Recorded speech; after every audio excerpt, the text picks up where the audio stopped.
Hey guys, what's up? Welcome back to the channel. It's Cynicalex, and today we have a pretty substantial surprise. The patch is actually coming a week earlier than I expected. It's going to be coming out tomorrow, less than 24 hours, presumably from when I'm making this video, and additionally, it will not be an update that requires maintenance. So what I'm guessing happened, presumably, a few days ago when we downloaded a 22 megabyte update that was pushed to us through the Android store and the Apple store, that was all of the content for this update.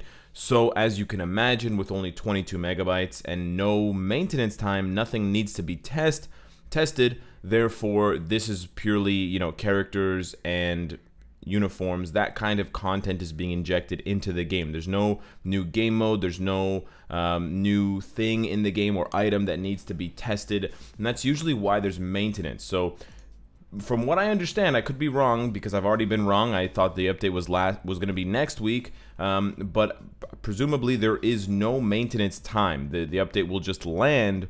I don't know if it's going to be at the daily reset on the 15th or a little bit after, and then we'll just have them in the game because they're already in the game. They just need to be unhidden. So what am I talking about? What needs to be unhidden? Well, it's pretty much all we thought we were getting from the first sneak peek. There was no other sneak peek. The Marvel Minute was right, I guess, that it's coming this week. And it's Pepper Potts, the character. It's the uniforms for Captain Marvel and Thor. And then it's a team collection. And then it's a couple of other things. So yeah, it's weird. I have more to talk about in terms of what I think is going on than what is actually going on. So we'll get through everything. And then there's actually quite a lot of new events. So it's a mixed bag for sure. So Rescue is coming into the game as a paywall or bio subscription character. So if you're brand new to the game, if you just started today or yesterday, you may want to stop playing and restart tomorrow, because if you restart tomorrow after this patch lands as a brand new player, only for brand new players, you will be able to select Rescue from the biometrics, the 20 biometrics daily, because you get 3 free days. You actually get 4 free days if you log in really quickly or really early. Of free selection. So you'll be able to select, Ghost Panther, Nick Fury, Sentinel, and Rescue. I don't know if Rescue is going to be a great character, so I don't know if it's worth it to do that. That's why I'm only saying if you're a huge fan of Rescue and you just started playing the game 1 or 2 days ago, those are the players, those are the kind of demographic I'm talking to who should consider just restarting the game in like 12 hours. As far as what her skills look like, she does have effects. She doesn't have anything Tony Stark specific, which is what we were hoping for, but that's okay. But she does have support value. Her leadership is quite interesting. She gives an HP shield, and this is a level 1 skill, by the way. This is not a level 6 skill, so this is going to go up. Whether it goes up when the HP is higher than 30% or whether the HP shield itself goes up. But it's pretty substantial because it's a 5-second shield with a cooldown of 10 seconds. So if you could have that kind of balance between an invincibility obelisk and this shield, you could actually really bump up the survivability of certain characters, particularly characters who have a large base HP like Captain America, because tier 3 Captain America, you can rock over 100,000 HP, and if you get a shield that's, I don't know, what does this go up to, 50%, 100%? I don't know. That could be really difficult. You basically have to kill the character more than once in terms of their overall HP. Characters like Wolverine, tier 3, Thanos even, it's pretty scary because it applies to all allies as a leadership. But she also has a self-heal, which is quite interesting, and she also has a crazy max HP, max speed buff, and then she has summons that gets buffed with her own energy attack. So she's kind of an interesting support / summon based character. It'll be interesting to see what her summons do and how much damage they do, but honestly, reading through her skills, tracking missile all the way down to hypercharge, there isn't a lot of, nothing really jumps out at me. She doesn't have a fracture. She doesn't have any sort of new abilities. She has super armor. She has immunity, all defense, stun, guard hit, all that, just regular stuff that we've come to expect. There's no new mechanics being introduced, but it will be interesting to see, because we do have this leadership. We have the Rescue Armor leadership kind of in the game. Characters like Sister Grimm, characters like Sharon Rogers, if you go and read their leaderships, I think it's when hit, you create a shield that is a percentage of your HP. But the problem with those leaderships is that they have a very long cooldown, and the shield is just not big enough in terms of it doesn't absorb enough damage to actually be worthwhile. I don't know why I was scrolling down. Sharon Rogers is tier 3. So going to Sharon Rogers' leadership, 25% chance when hit creates an energy shield equal to 20% of max HP. The energy shield itself lasts 12 seconds. It's not important that you guys see this. And it's a cooldown of 40 seconds. So the problem with those leaderships is that the percentage shield is too small. So Sharon Rogers' shield is only 20%. And the other problem is that the cooldown is too long. It's a 12-second shield on a 40-second cooldown. So you have to survive another 28 seconds before it triggers. Whereas with this one, it's 5 seconds and 10 seconds. That's really short. You know, in the span of 5 seconds to 10 seconds, which is a 5-second window, you could do an iframe. If the enemy doesn't have iframe ignore, when you come out of that iframe, you've got your rescue armor back. So it'll be interesting to see how strong that is. Traditionally, defensive abilities and defensive skills and defensive passives and defensive leaderships are always better looking in text than they are in the game. But, you know, this may be the turning point for the defensive characters in Marvel Future Fight. We'll have to wait and see. I'm not going to bet a lot of money on it. Honestly, I don't feel like speculating on much anymore because I was so wrong about this update. I'm actually kind of gutted. Not just that I'm wrong, but now that I'm confused. And we'll get to the confusion later. We have new uniforms now that we knew for Captain Marvel, Thor, and Thor. So as I predicted, I was right about one thing. Thor is getting 2 uniforms. He's getting his team suit and he's getting his fat Thor with the beard. And so they will follow the same synergy properties, and he's got the lightning damage, decrease all damage received that he has from his newest uniform, I believe, Infinity War. So they've kept that self buff, and we'll have to see what skill changes he gets, because that's really the important part. The other important part is that Captain Marvel is getting a uniform here. It's got the decrease, increase damage from it to supervillain types. I don't know why I'm yawning while I'm talking.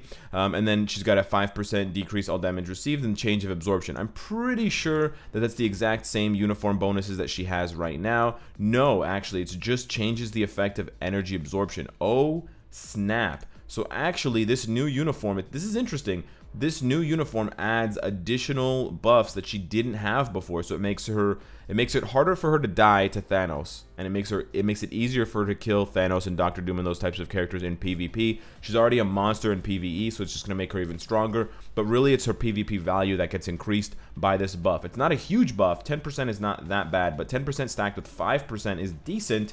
And then the extra 15% to supervillains is actually quite important. It'll make it easier for her to one-shot Thanos, but it'll be interesting to see if they change any of her skills. If they take away her iframe ignore, or if they lower the damage, or if they do anything sort of funky, this could be kind of a, you know, a distraction from the real changes. However, the important part about Captain Marvel is the uniform is not discounted because the uniform is a synergy. So Captain Marvel's Endgame uniform will have the uniform synergy with Captain Marvel's uniform.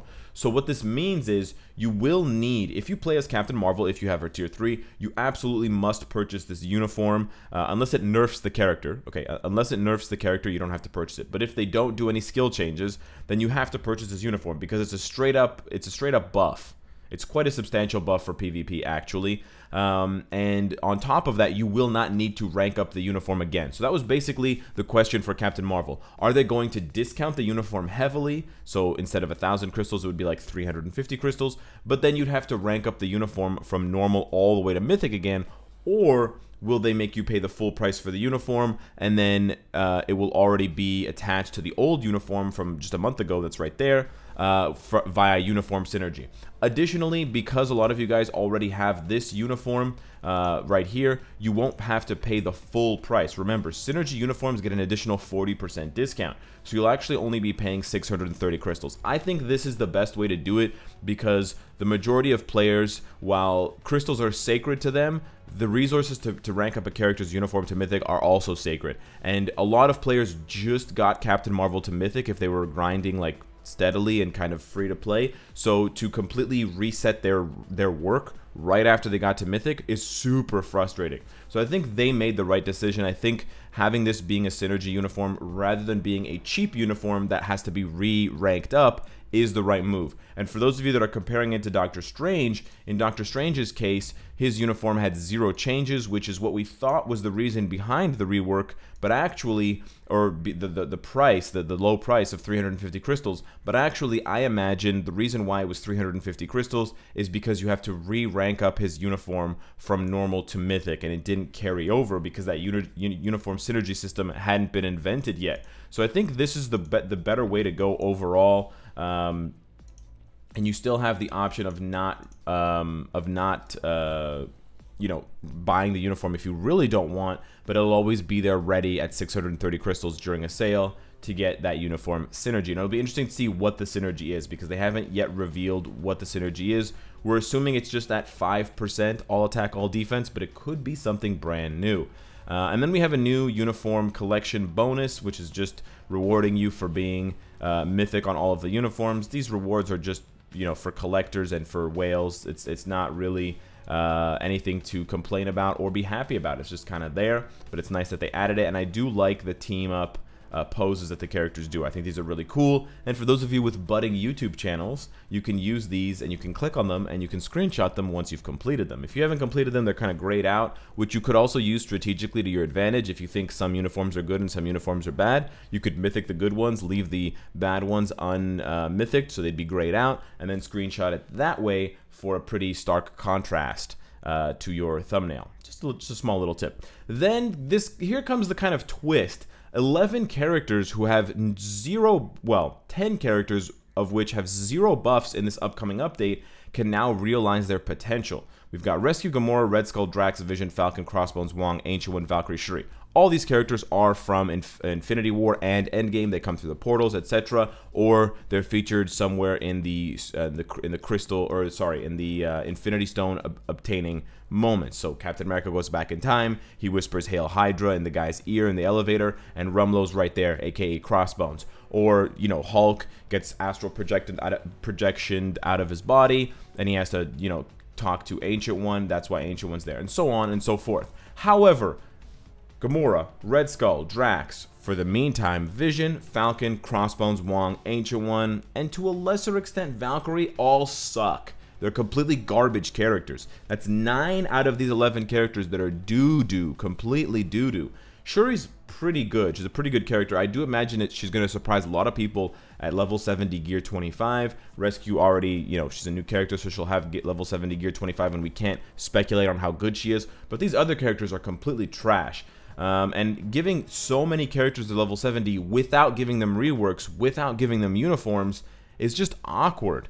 So I'm not really sure what Netmarble is trying to do here. My hope, the best case scenario, is that the next full update, whenever that will be, will feature either new uniforms or reworks for all of these characters. Because to give them their level 70 when they're still trash characters, and then to also omit other characters like Mantis, I don't really know what the hell is going on. Did you guys just forget that Mantis was on the Guardians of the Galaxy and that she's in the movie? I don't really know what to say. So I'm quite puzzled by the selection choice here. A lot of these characters, Gamora, Red Skull, Drax, Vision, and I believe Crossbones and Falcon or something, a lot of these characters were featured in the character poll recently for who gets buffed.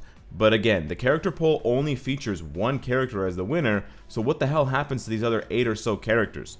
They just get to suck?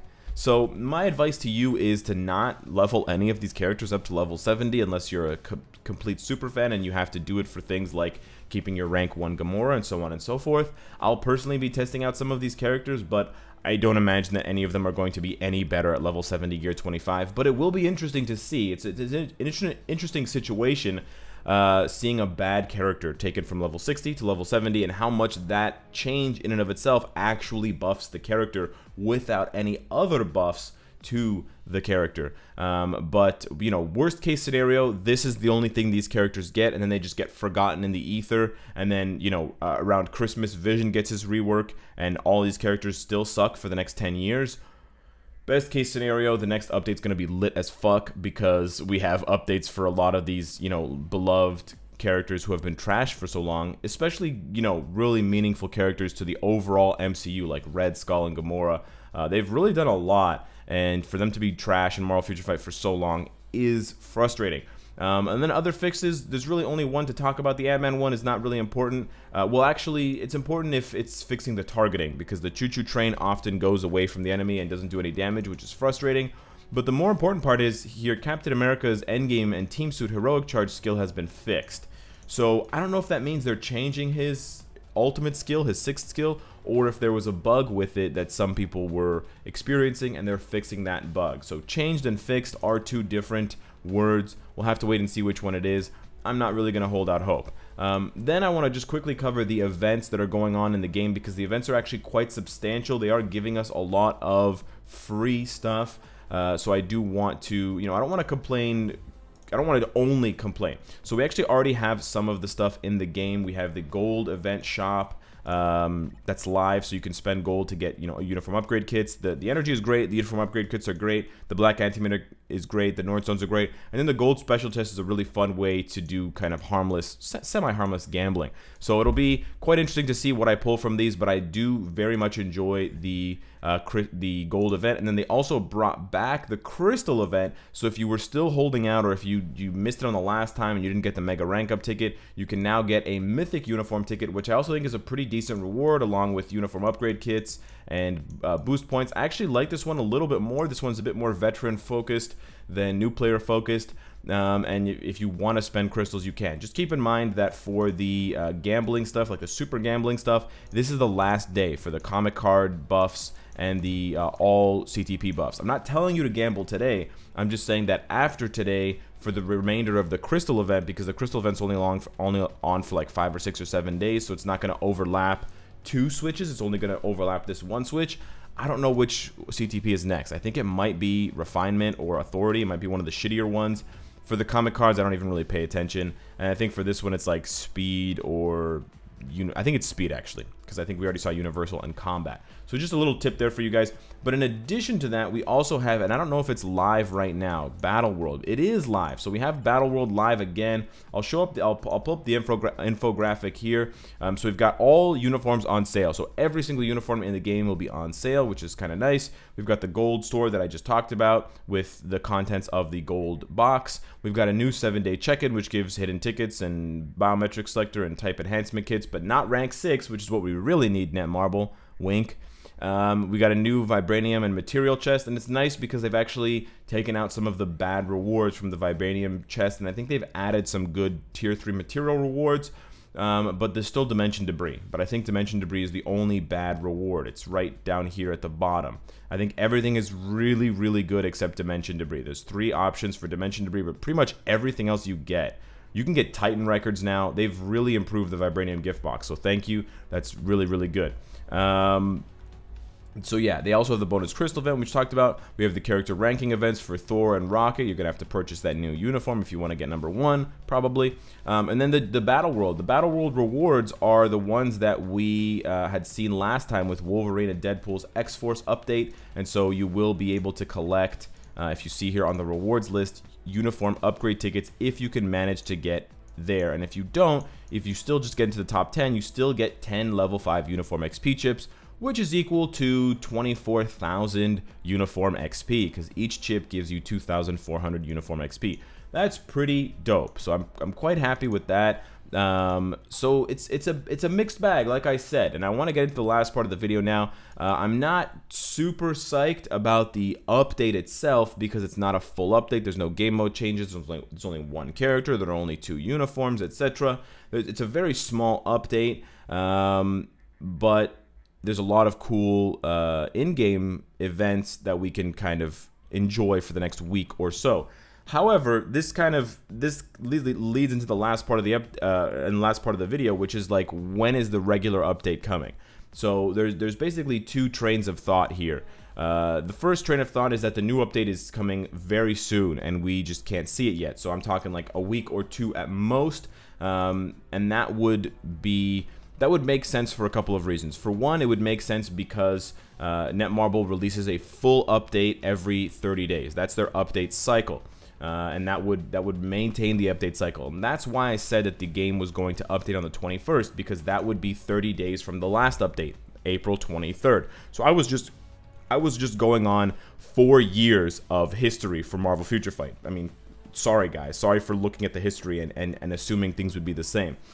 So that's my first thought, is that, in a week or 2, it might be delayed by 1 week, but very soon, still in May sometime, or very early June, we will be getting another full update with characters, uniforms, game mode changes, etc. That's the first idea. The second idea is, or the second possibility is that there won't be another update for another month.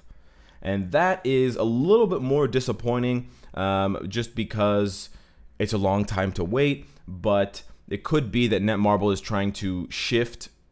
They're only shifting it by a week, but they're trying to shift their regular update schedule to coincide with possibly future things like maybe Far From Home, perhaps comic book stuff, War of the Realms. We don't know yet, but obviously internally, if they're wanting to switch it, it's probably something that's going to benefit us more in the future that we just can't see now. So while I am personally kind of annoyed, if that's the case, if it happens that we have to wait, another 30 days for a full update, I will be kind of annoyed. But I think in the long run, and I think when it comes to, December 2019, I'll be looking back and I'll be like, you know what? That was probably the right move. It gave Netmarble more time to really make content that we're going to appreciate, that's going to tie into existing and new comic book stuff or movie stuff. And it just kind of makes the remainder of the year, that ride of updates, much smoother. I don't know what we're getting. I have no idea. So that's why I'm confused, and I don't like being confused. Confused Alex is scared Alex, and scared Alex is angry Alex. So yeah, that's basically all I have for you guys. If you have any insight, please share it with me. I've messaged Marvel Future Fight on Twitter. I don't know if I'm going to get a response. I would really like them to address this and tell us, because communication is important, but I don't hold out hope for it, because by telling us, they may spoil something that they want to keep a surprise, so they may not be able to tell us, and that's okay too. But we'll have to wait and see. It got really dark in the video. It wasn't my intention, and it doesn't necessarily reflect my mood. It's just that the sun went behind the clouds, and it's pretty early in the day still. Anyways, let me know what you guys think of the video. Let me know what you think of the patch and the update. I'll be on Twitch probably early to try out the new stuff. I'm not sure exactly when, but just hit me up on Twitter, hit me up on Discord, and you'll find out, or just be on twitch.tv/Cynicalex. And of course, if you like what you see, I hope to see you again tomorrow. Take care.